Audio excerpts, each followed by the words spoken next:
जागो जागो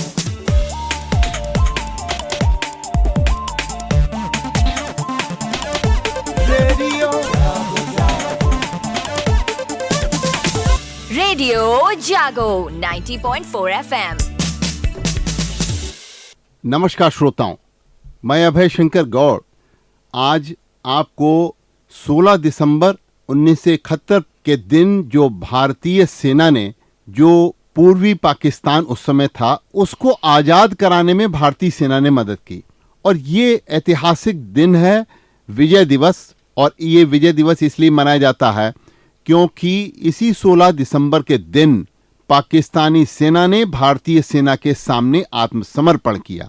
और ये दिन है भारतीय सेना के जज्बे को सलाम करने का, ये दिन है भारतीय सेना के साहस और पराक्रम को सलाम करने का, ये दिन है उस ऐतिहासिक जीत के जो हमारे जाबाज सिपाही उस समय रहे जिन्होंने अपने त्याग और बलिदान से भारतीय सेना का मस्तक ऊंचा किया। और आज हमारे रेडियो जागो स्टूडियो में यहाँ पर मेरे साथ अभय शंकर गौड़ के साथ मौजूद हैं उस समय के एयरफोर्स के ग्रुप कैप्टन और हमारे हरदोई के निवासी यहाँ के रविंद्र विक्रम सिंह। रविंद्र विक्रम सिंह जी, हम आपका बहुत बहुत स्वागत कर रहे हैं रेडियो जागो 90.4 FM में। श्रोताओं, ये भी बात आपके लिए बहुत रोचक है और आपको जानना आवश्यक भी है क्योंकि हमारे श्रोता हरदोई के हैं और आज हमारे साथ चूंकि हरदोई के ही रविंद्र विक्रम सिंह जी जुड़े हुए हैं। और ख़ास बात यह है कि हमारे देश की सेना ने वायु सेवा medal gallantry award Ravindra Vikram Singh की जो पाकिस्तान पूर्वी पाकिस्तान की लड़ाई में आपके योगदान से जीत हासिल हुई उसके लिए आपको प्रदान किया गया। और हम वायुसेना मेडल गैलेंट्री अवार्ड आपको प्राप्त हुआ उसके लिए आपको बहुत बहुत बधाई देते हैं, बहुत बहुत शुभकामनाएं देते हैं। और आज ये दिन जो हम लोग मना रहे हैं वो उस भारतीय सेना के उस पराक्रम और साहस को सलाम करने के लिए, वीरता को सलाम करने के लिए हम आपसे वो अनुभव जानना चाहते हैं क्योंकि उस समय आप ग्रुप कैप्टन थे और आपने 1971 की लड़ाई वहाँ पर जो आज आज़ाद बांग्लादेश है और जो पूर्वी पाकिस्तान पहले था उसको हरा करके आज़ाद बांग्लादेश बनाने में आपका योगदान रहा। सबसे पहले हम आपको सलाम करते हैं, सैल्यूट करते हैं। और फिर आपसे जानना चाहेंगे क्योंकि आपने 5 हेलीकॉप्टरों का पूरा एक ग्रुप आपके पास रहा करता था चूंकि आप ग्रुप कैप्टन थे, और उनको लेकर के कैसे आप पूर्वी पाकिस्तान के उस हिस्से में गए और वहां भारतीय सेना जो थल सेना थी उसको आपने मदद की जिससे कि भारतीय सेना के भारत माता के मस्तक पर एक तिलक लगा। वो क्या आपके अनुभव रहे, कैसे आप वो ग्रुप कैप्टन थे, कैसे आप हेलीकॉप्टर्स को लेकर के वहां पे गए और भारतीय सेना की मदद की और किस तरीके से वो लड़ाई जीती गई।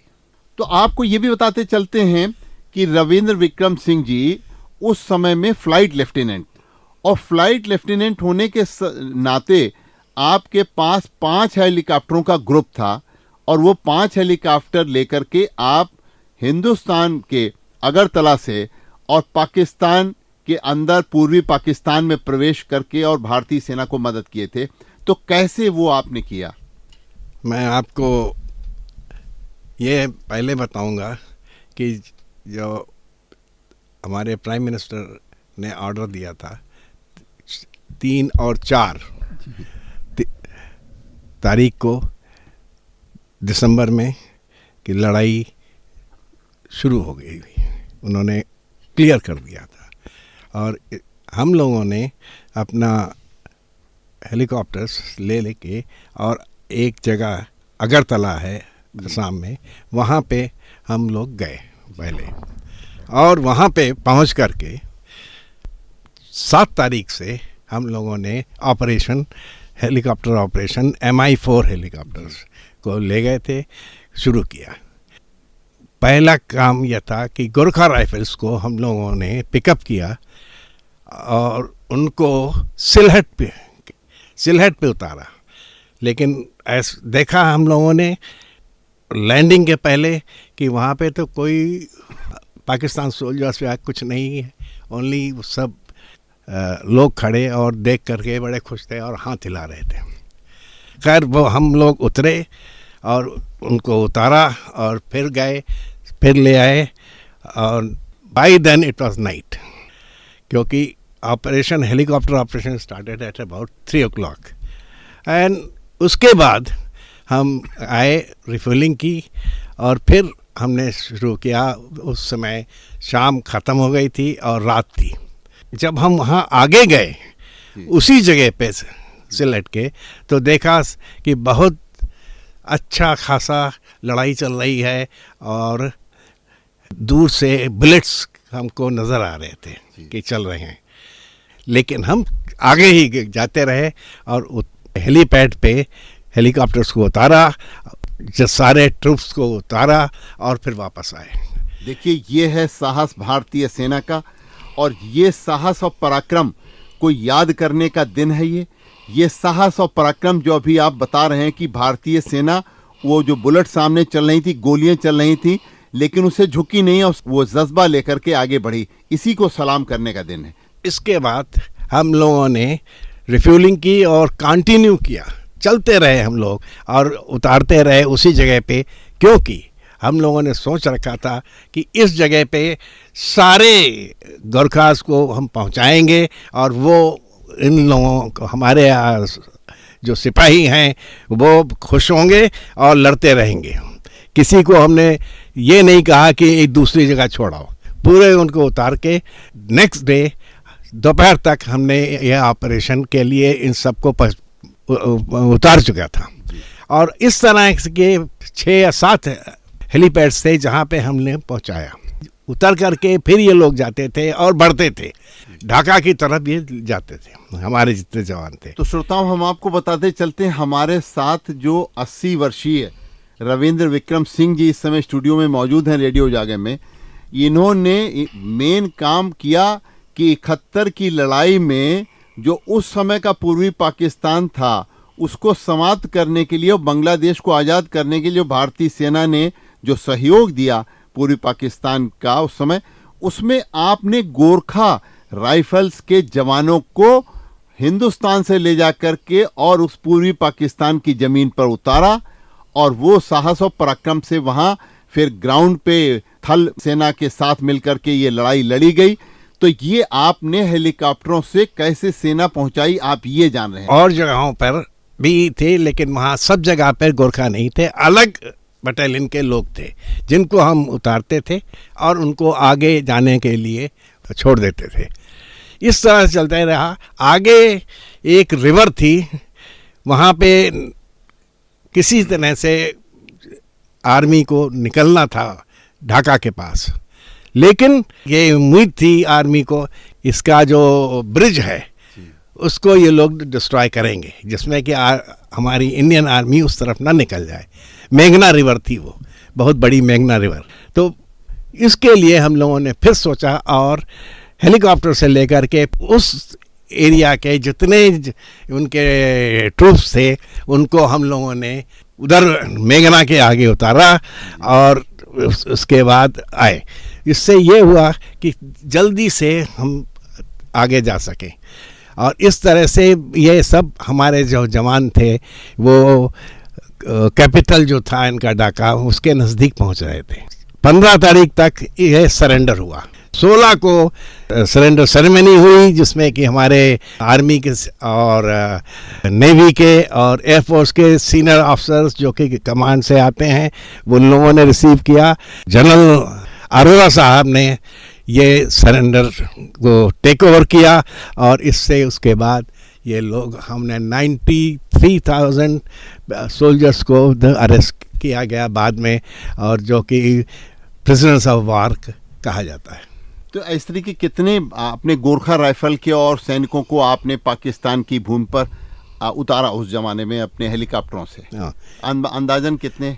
अंदाजन तो मैं ये कहूँगा कि औरों के भी हेलीकॉप्टर्स थे। हमारे टोटल आई थिंक 8,000 और maybe something 7,000 people were transferred by air, by helicopters, Mi-4 helicopters. तो देखिए श्रोताओं, आपने देखा कि किस तरीके से ये जो आज हम विजय दिवस मना रहे हैं और हम आन बान शान के साथ देश के झंडे को अपने लहरा रहे हैं, उसमें हमारे देश के इन वीर जवानों का कितना बड़ा योगदान रहा। 16 तारीख को सरेंडर होने था और जितने हमारे हेलीकॉप्टर पायलट्स थे मेरे स्क्वाड्रन के, वो सब कह रहे थे साहब मुझे जाना है, मुझे जाना है, मुझे जाना है। मैंने सोचा, एक तो 9 दिन या 10 दिन तक लगातार मैंने फ्लाइंग की थी, मुश्किल से 1 या 2 घंटे सो पाते थे, काफ़ी थक गए थे सीनियर मोस्ट होने के नाते। तो मैंने सोचा कि भाई हम अपने को कहते हैं हम नहीं जाएंगे, हालांकि मेरा राइट था जाना का एज ए सीनियर मोस्ट, लेकिन हमने कहा जिसको मेरी जगह पे जाना है लेकिन एक मैंने को पायलट अपने साथ रखा था कि अगर कहीं कुछ हो जाए तो हम जो जहाज को वहाँ से ले सकें, और आराम से बैठ गए। 2 बजे के करीब खबर आई कि जनरल उस्मानी साहब जो कि बांग्लादेश के थे, वो सिलहट जाना चाहते हैं सरेंडर के लिए, और हमको आर्डर मिल गया था हेडक्वार्टर से, इनको वहाँ ले जाइए। तो मैं करीब 4 बजे के आसपास उन लोगों को लेकर के चल पड़ा सिलहट के लिए। रात हो रही थी, सामने दूर से ये देखा कि रोशनी आ रही है सिलहट पे।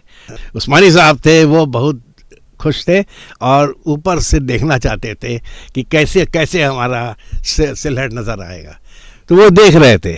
इस बीच में कुछ कमोशन सा हो रहा था हेलीकॉप्टर के अंदर, तो मैंने पूछा क्या हो गया है, क्या साहब। देन उस्मानी साहब को मैंने रिक्वेस्ट किया कि आप नीचे जाइए, हमारा फ्लाइट इंजीनियर ऊपर आएगा। उसने बताया कि सर नीचे से फायरिंग हो रही है, तो और नीचे से एक बुलेट लगी है, और उस बुलेट गई और एक कर्नल बांग्लादेश के थे, उनके पैर में लगी, चोट लगी, और एक हमारा ऑयल पाइपलाइन बस्ट हो गया। मे बी सेकेंड बुलेट था या क्या था, ये तो हमें नहीं मालूम। तो हमने सोचा कि ये तो सिलहट तो जाना नहीं हो सकता, क्योंकि तो अभी से कह रहे हैं, और उस्मानी साहब कह रहे थे यहीं नीचे उतर जाओ। मैंने कहा यहाँ मैं सर नीचे नहीं करूँ, मैं एक और जगह पड़ोस में है, दिन में मैंने उसको देखा था, फेंचूगंज, जो कि पहले ईस्ट पाकिस्तान था लेकिन तब कवर कर लिया था, और वो बांग्लादेश में। तो मैं वहाँ के लिए चला। रात में मैं देख रहा था, मुश्किल से 12 मिनट तक हम वहाँ पहुँचे। वहाँ पे पहुँचने के पहले अंदाज़ा से मैंने देखा एक रिवर थी, उसको क्रॉस किया और लैंडिंग लाइट नीचे देखी, और सामने देखा वो हेलीपैड है, और उसको घुमा करके मैं लैंड किया। इसके वजह से सब लोग बच गए, और लेकिन अब इस कैपेबल नहीं था कि 16 मिनट के बाद ये ज़्यादा फ्लाइंग करे, क्योंकि उससे मोबाइल निकल रहा था। बहुत बहुत धन्यवाद, आपने बहुत रोचक बताया, तरीके से बताया कि किस तरीके से भारतीय सेना ने और उस समय के पूर्वी पाकिस्तान की सेना को हराया, और इतनी ज़बरदस्त भारतीय सेना ने लड़ाई लड़ी कि 16 दिसंबर को पाकिस्तान की सेना को सरेंडर करना पड़ा, और भारतीय सेना का साहस और पराक्रम ऊपर हुआ, और आज उससे पूरे भारतीय सेना में एक मनोबल बढ़ा हुआ है। वो 1971 की लड़ाई की जीत आज भी सेना के मनोबल को बढ़ा रही है, और आप जैसे लोग जिन्होंने इस लड़ाई में इतना बड़ा योगदान दिया, उनको हम सैल्यूट करते हैं। Thank you sir. 80 वर्षीय आपको रविंद्र विक्रम सिंह बता रहे थे इस विजय दिवस पर कि उन्होंने किस तरीके से ये लड़ाई लड़ी और किस तरीके से ये लड़ाई जीती गई। तो हम इस अवसर पर आपको सैल्यूट भी देते हैं, और आपको ढेर सारी शुभकामनाएं देने के लिए हम 2 पंक्तियों से अपनी बात को समाप्त करते हैं। कभी ठंड में ठिठुर कर देख लेना, कभी तपती धूप में जल के देख लेना, कैसे होती है हिफाजत मुल्क की, कभी सरहद पर चल के देख लेना, कभी सरहद पर चल के देख लेना। मैं अभय शंकर गौड़ विजय दिवस पर आप सभी ऐसे जवानों को, हमारे देश के वीर सपूतों को बहुत ढेर सारी शुभकामनाएं, और आज हम आपके लिए एक सैल्यूट हमारी तरफ से, और जय हिंद, जय भारत।